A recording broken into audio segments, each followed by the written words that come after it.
Kita semua sepakat bahwa alam semesta beserta isinya ini adalah ciptaan Tuhan. Semua yang ada ini diciptakan oleh Tuhan.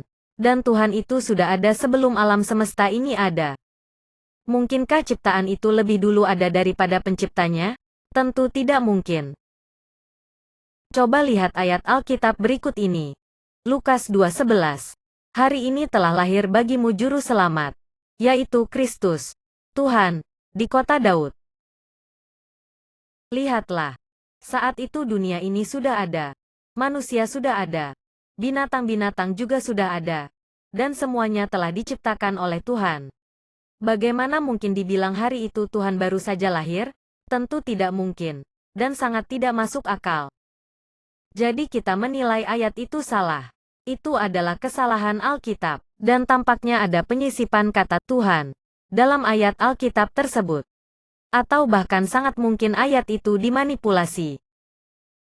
Selanjutnya bila kita tinjau ayat-ayat sebelum dan sesudah Lukas 2:11, bisa diketahui bahwa yang mengatakan, hari ini telah lahir Tuhan, itu adalah malaikat, dan disampaikan kepada para gembala. Kemudian saat para gembala itu mendatangi bayi yang dibilang sebagai Tuhan, itu ternyata mereka tidak menyembahnya. Padahal kalau bertemu dengan Tuhan, seharusnya mereka menyembahnya. Tetapi mereka tidak melakukan apa-apa dan kemudian pulang. Bahkan para gembala itu malah memuji dan memuliakan Allah, yaitu Allah yang ada di langit. Bukan Yesus. Hal itu bisa dibaca pada Lukas 2:20. Lukas 2:20.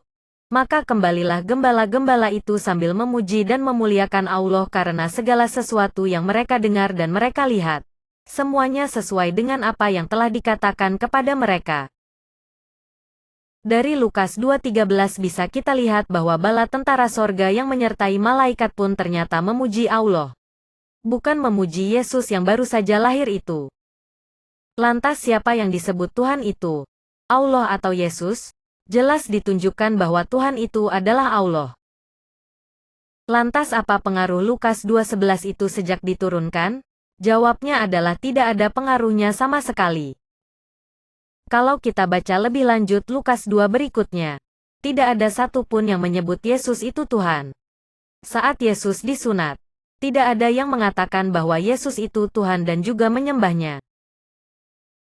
Bahkan kemudian ketika genap waktu pentahiran, Yesus dibawa ke Yerusalem untuk diserahkan kepada Tuhan. Lukas 2:22. Dan ketika genap waktu pentahiran, menurut hukum Taurat Musa, mereka membawa dia ke Yerusalem untuk menyerahkannya kepada Tuhan. Loh, kok diserahkan kepada Tuhan? Bukankah kata malaikat dulu disebutkan bahwa Yesus yang baru lahir itu adalah Tuhan? Jadinya sangat rancu dan penuh kontradiksi. Kemudian saat Yesus umur 12 tahun ada di Bait Allah, semua orang yang ada di sana termasuk para alim ulama tidak ada yang mengenalinya. Sama sekali tidak ada yang memandang dan menyebut bahwa Yesus itu Tuhan. Bahkan sampai Yesus dewasa dan meninggal pun tidak ada yang menyebutnya Tuhan. Jadi sekali lagi, ayat Lukas 2:11 yang mengatakan bahwa telah lahir Tuhan di kota Daud itu tidak benar. Itu suatu kesalahan lagi dari Alkitab yang tidak dapat dibantah.